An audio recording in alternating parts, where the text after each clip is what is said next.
প্রিয় শিক্ষার্থী বন্ধুরা, তো এই পর্বে আমরা 31 থেকে 35 নাম্বার পর্যন্ত অঙ্কগুলি দেখব ধারাবাহিকভাবে। তো 31 নাম্বার যে প্রবলেমটা আমাদের আছে এরকম a square plus 7a whole square minus 8 into a square plus 7a minus 180। তো এটাকে আমাদের উৎপাদকে বিশ্লেষণ করতে হবে।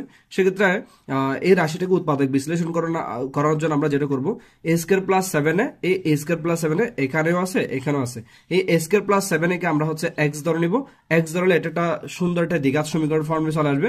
তাহলে দেখো আমরা ধরে নিতে পারি, ধরি a square plus 7a equals to x। তাহলে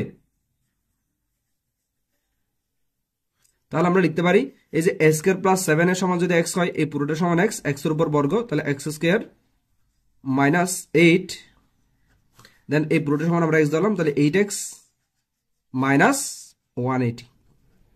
এবার এটা একটা আমাদের দ্বিঘাত সমীকরণের মধ্যে চলে আসছে, অর্থাৎ x square minus 8x minus 180। তো আমাদের দ্বিঘাত সমীকরণগুলো সমাধান করার জন্য আমাদের যে প্রসেস, যদি স্বাভাবিকভাবে কোনো কমন নেওয়া না যায় বা সূত্র না পড়ে, সেই ক্ষেত্রে আমাদের দ্বিঘাত সমীকরণ নিয়ম অনুসারে এটাকে মিডল টার্ম করতে হবে, অর্থাৎ মাঝখানের এই পদটিকে মাইনাস 8x কে আমরা দুটো পদে লিখবো, দেন টোটাল 4টা পদ হবে, আমরা কমন নেওয়ার পর একটা উৎপাদক ফিগার পেয়ে যাবো। সেক্ষেত্রে আমাদের নিয়মটি ছিল যেরকম, 1 নাম্বার যে নিয়মটি সেটা হচ্ছে আমাদের এই যে দ্বিঘাত বিশিষ্ট যে চলকটি থাকবে তার সহগ এবং শেষে কনস্ট্যান্ট যে ভ্যালু, এই ভ্যালু কি করা লাগবে, গুণ করা লাগবে। অর্থাৎ এক্স স্কয়ারের পাশে হচ্ছে এখানে কিছু না থাকা মানে তার সহগ হচ্ছে 1 আর 80 গুণ করলে আমাদের হচ্ছে কত, অর্থাৎ কনস্ট্যান্ট আর এক্স স্কয়ার সহ গুণ করলে 180। এই পাশে হচ্ছে 1 আর 180 গুণ করলে 180। তা আমরা গুণ করার পর যে মানটি পাবো 180, এই মানটাকে হচ্ছে আমাদের একটু উৎপাদকে বিশ্লেষণ করা লাগবে। এখন উৎপাদকে বিশ্লেষণ করলে এখান থেকে আমরা যে উৎপাদকগুলো পাবো সেই উৎপাদকের সাহায্যে আছে আমরা মাইনাস 8x কি করবো, দুটা পদে বিভক্ত করে লিখবো। তাহলে দেখো আমি কিভাবে করতেছি, মাইনাস 180কে যদি আমরা 2 দ্বারা ভাগ করি, 180কে 2 দ্বারা ভাগ করলে সেক্ষেত্রে হচ্ছে আমাদের 90। তাহলে 90কে 2 দ্বারা ভাগ করলে হচ্ছে 45, 45কে 2 দ্বারা ভাগ যাবে না, 3 দ্বারা দিলে 15, দেন 15কে যদি আমরা 3 দ্বারা ভাগ দিই, 3 5 15। সেক্ষেত্রে দেখো এই 180কে আমরা উৎপাদকে বিশ্লেষণ করে কি কি পেলাম, 2 2 3 3 5, টোটাল 5টা উৎপাদক আমরা পেলাম না। এই 5টা উৎপাদকের সাহায্যে আমরা মাঝখানের পদটিকে কি করবো, দুটা পদে বিভক্ত করে লিখবো। তাহলে দেখো এক্ষেত্রে আমাদের 8 আনতে হবে। তা আমরা যদি এখানে এই দুটো উৎপাদকের গুণফল নেই 4, আবার শেষের দিকের 3টে উৎপাদকের গুণফল যদি আমরা দেখি, 3 3 9, 5 9 45, অর্থাৎ এই 3টে গুণ করলে হচ্ছে আমাদের 45, এবং 45 এবং 4 এর মধ্যে যদি আমরা যোগ বিয়োগ করি সেক্ষেত্রে আমাদের 8 আসে কিনা দেখতে হবে। তাহলে 8 আসতেছে না, তাহলে আমরা কি করবো, আমরা শুরুর দিকে 2টা নিয়েছিলাম, আরো একটা বাড়ায় নিব। তাহলে মনে করো আমরা শুরু 3টা নিব, তাহলে শুরু 3টার গুণফল কত হয় দেখো, 2 2 4, 3 4 12। তাহলে শুরুর দিকের এই 3টার গুণফল হচ্ছে আমাদের কত, 12।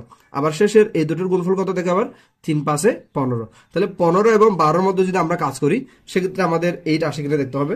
15 থেকে 12 বিয়োগ করলে 8 আসতেছে না, বা 15 এবং 12 যোগ করলে 8 আসবেও না। তাহলে সেক্ষেত্রে এভাবে হচ্ছে না, তখন আমরা অন্যভাবে ট্রাই করবো। আমরা হচ্ছে শুরুর দিকে 2টা 3টা ভাবে নিয়েছিলাম, এবং মাঝখান থেকে 3টা নিয়ে দেখি। মাঝখানের এই 3টে উৎপাদক যদি আমরা নেই, তাহলে মাঝখানে আছে আমাদের কি, মাঝখানে আছে আমাদের 2 3 3। তাহলে দেখো 3 3 9, 9 2 18। তাহলে এই মাঝখানের এই 3টে গুণ করলো আমরা পাচ্ছি 18, আবার শেষের 5 এবং প্রথমের যে 2 2 এবং 5 গুণ করলে হচ্ছে আমরা পাচ্ছি কত, 10। তাহলে 18 এবং 10 যদি আমরা নেই, 18 এবং 10-এর মধ্যে কাজ করলে 8 আসতেছে। অর্থাৎ মাঝখানের এই 3টে উৎপাদক এবং শেষের আর প্রথমের এই দুটো উৎপাদকের গুণফল যদি আমরা নেই, তখন এখান থেকে আমরা 8 মিলাতে পারতেছি। অর্থাৎ 10 থেকে 18 থেকে 10 বিয়োগ করলে আমাদের কত পাওয়া যাবে, 8 পাওয়া যাবে। এবার দেখো আমরা লিখতে পারি এক্স স্কয়ার মাইনাস, দেখো আমাদের 8x লাগবে, আর এটা যে 8xটা হচ্ছে মাইনাস থাকলে আমরা হচ্ছে মাইনাস থাকুক আর প্লাস থাকুক যাই থাকুক না কেন, আমরা অলওয়েজ বড়টা হচ্ছে নিব। তাহলে আমরা নিতে পারি minus 18x plus 10x minus 180।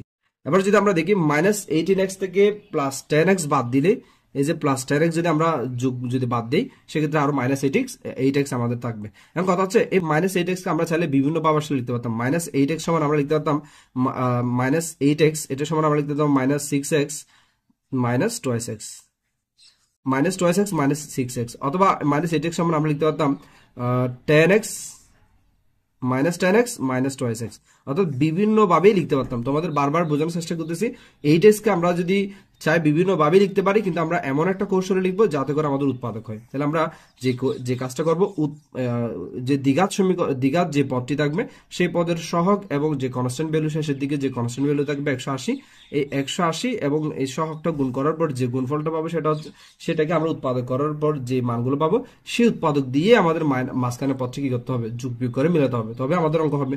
সেক্ষেত্রে যে কৌশলটা এখানে হয় আসলে দেখো, তুমি এই -8x কে আমি যদি এই কৌশলে লিখি, সেক্ষেত্রে দেখো -18x আর 10x যদি যোগ করি, তাহলে দেখো -18x প্লাস 10x যদি যোগ করি, তাহলে এক্ষেত্রে আমার মান থাকবে -8x, অর্থাৎ আমি -8x এর কোনো ধরনের পরিবর্তন করে নেই। এবার পাশাপাশি দেখো -8x এবং 10x যদি গুণ করো, -18x ইন্টু 10x যদি তুমি গুণ করলে কত হয় দেখো, 18 আর 10 গুণ করলে 180, x আর x গুণ করলে x স্কয়ার, হ্যাঁ 18 এবং 10 গুণ করলে হচ্ছে 180, তারপর হচ্ছে x আর x গুণ করলে x স্কয়ার, প্লাসে মাইনাসে মাইনাস, অর্থাৎ মাঝখানের এই যে আমরা ভেঙে লিখলাম 18x এবং 10x, এই দুটো গুণ করলে -180 x স্কয়ার আসবে।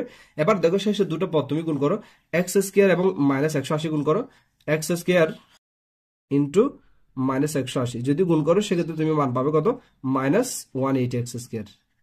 অর্থাৎ মাঝখানের দুটো গুণ করলে যে রেজাল্ট আসবে, শেষে দুটো গুণ করলে একই রেজাল্ট আসবে। এই কৌশলে আমরা আসলে এই মাঝখানের পদটাকে মিডল টার্ম করলাম আর কি। তো এটা করলে সুবিধা কি, সেই সুবিধাটা হচ্ছে আমরা এর পর লাইনে দিতে পারবো। দেখো এই যে দেখো প্রথম দুটো পদের মধ্যে আমাদের কি কমন যাবে, এখানে x স্কয়ার আছে, এখানে 18x আছে, তাহলে আমরা x কমন নিতে পারি।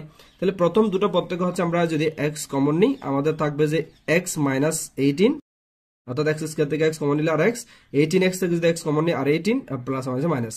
এবার দেখো আমরা যদি এই দুটো পদ থেকে +10 কমন নিই, যদি আমাদের +10 কমন যাবে, +10 কমন নিলে এক্ষেত্রে 10 যদি কমন নিয়ে নিই, +10 কমন নিলে এখানে থাকবে x, প্লাসে মাইনাসে মাইনাস, 180 থেকে যদি 10 কমন নেই আর থাকবে 8।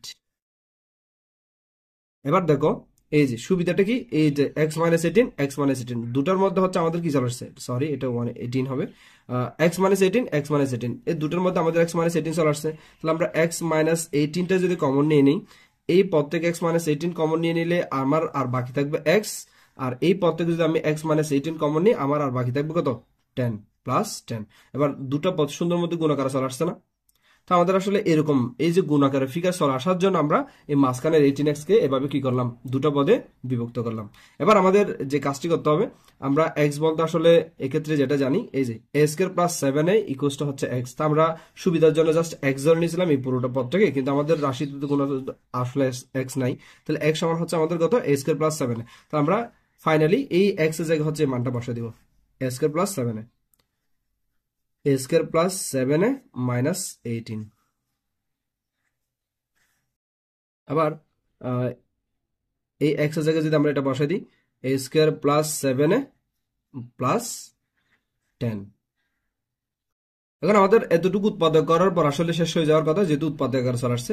কিন্তু আমরা যে উৎপাদকগুলো আসলে পেলাম, এই উৎপাদকগুলো দেখো এটাও হচ্ছে দ্বিঘাত, এটাও দ্বিঘাত। তাহলে দ্বিঘাত বিশিষ্ট উৎপাদক যদি আমরা পেয়ে থাকি, সেক্ষেত্রে এই দ্বিঘাত বিশিষ্ট উৎপাদকগুলোকে আরো উৎপাদক করা যায় কিনা আমাদের দেখতে হবে, অর্থাৎ আরো ছোট করা যায় কিনা দেখতে হবে।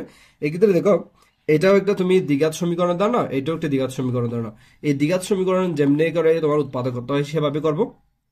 এই দ্বিঘাত সমীকরণ আমরা হচ্ছে যেভাবে উৎপাদক করতে হয় সেভাবে এই দ্বিঘাত সমীকরণের সমাধান করবো। তাহলে দেখো a square plus 7a minus 18, এটাকে যদি আমরা উৎপাদক করতে চাই, সেক্ষেত্রে আমাদের যেটা দরকার হবে, এই যে দ্বিঘাত যে পদটি থাকবে সে পদের সহগ এবং শেষের যে কনস্ট্যান্ট ভ্যালু সেটা গুণ করা লাগবে। তাহলে a স্কয়ারের সহগ হচ্ছে 1 আর 18 গুণ করলে আমাদের মান আসবে যে 18। এবার আমরা 18 কে হচ্ছে উৎপাদক করবো, 18 কে 2 দ্বারা উৎপাদক করলে হচ্ছে 9, আবার 9 কে 2 দ্বারা যায় না, 3 দ্বারা দিলে হচ্ছে আমাদের কত, 3। এবার এই এই মানগুলো দিয়ে হচ্ছে আমাদের 7 এ মিলাতে হবে। তাহলে দেখো আমরা যদি এটা নিই 3 3 9 এবং এই 2, তাহলে 9 এবং 2 এর মধ্যে যদি কাজ করি, সেক্ষেত্রে আমাদের 7 আসতেছে। তো আমরা খুব ইজিলি বলতে পারি a স্কয়ার প্লাস 7 কে আমরা লিখতে পারি 9 আর 2 সাহায্যে। তো আমরা লিখতে পারি 9a minus twice a minus 18। এটা কাজ করে ফেললাম। একইভাবে আমরা এটার কাজ করবো এবার। তো আমরা হচ্ছে এখানে স্কয়ার সহগ হচ্ছে 1 আর শেষ কনস্ট্যান্টে গুণ করবো, 1 আর 10 গুণ করলে হচ্ছে আমাদের 10। এখন আমরা 10 কে উৎপাদক করবো, 10 কে 2 দ্বারা ভাগ করলে হচ্ছে 5 আর নাই, তাহলে 2 এবং 5 এর সাহায্যে আমাদের কি করতে হবে, 7 মিলাতে হবে। তাহলে ইজিলি মিলে যাচ্ছে 5 আর 2 যদি যোগ করা হয় 7, তাহলে ইজিলি বলতে পারি আমরা a স্কয়ার প্লাস 7a, 7 মানে হচ্ছে তোমার 5a প্লাস টুয়াইস a আর প্লাস 10। এই কৌশলে যদি আমরা এই মাঝখানে পদ থেকে দুটা পদে বিভক্ত করি, টোটাল চারটা করে পদ পাওয়া যাবে। দেন আমরা যেটা করব, এই প্রথম দুটা পদ থেকে কমন নিব, শেষের দুটা পদ থেকে কমন নিব, প্রথম দুটা পদ থেকে কমন, শেষের দুটা পদ থেকে কমন। এখন প্রথম দুটা পদ থেকে যদি আমরা কমন নিই, এ স্কয়ার প্লাস 9a থেকে যদি আমরা এ কমন নিই, এ স্কয়ার থেকে এ কমন নিলে আর থাকবে এ, 9a থেকে এ কমন নিলে আর থাকবে যে 9। আর এই দুটো পদ থেকে যদি আমরা কমন নিই, -2 -18, এক্ষেত্রে হচ্ছে আমরা -2 কমন নিতে পারি। -2 যদি কমন নিই, এখানে থাকবে এ, -7 প্লাস 18 থেকে 2 কমন নিলে আর থাকবে কত কত 9। ঠিক আছে, এটা একটু সেকেন্ড ব্র্যাকেট দিলাম। একইভাবে এবার এখানে আসি, আমাদের এই দুটো পদে কমন নিতে হবে। এই দুটো পদের মধ্যে কমন যাবে স্কয়ার প্লাস 5 এর মধ্যে কমন যাবে শুধু অনলি এ, এই কমন নিলে এখানে থাকবে আর এ, এই কমন নিলে এখানে থাকবে 5। আবার টোয়াইসে প্লাস 10, এই দুটোর মধ্যে আমাদের হচ্ছে শুধু 2 কমন যাবে। 2 কমন নিলে, টোয়াইসে থেকে 2 কমন নিলে আর থাকবে এ, 10 থেকে 2 কমন নিলে আর থাকবে 5। দেন এবার দেখো, আমরা হচ্ছে এই কৌশলে লিখার পর এই যে দেখো a+9 a+9, অর্থাৎ দুটো সেম পদ চলে আসছে।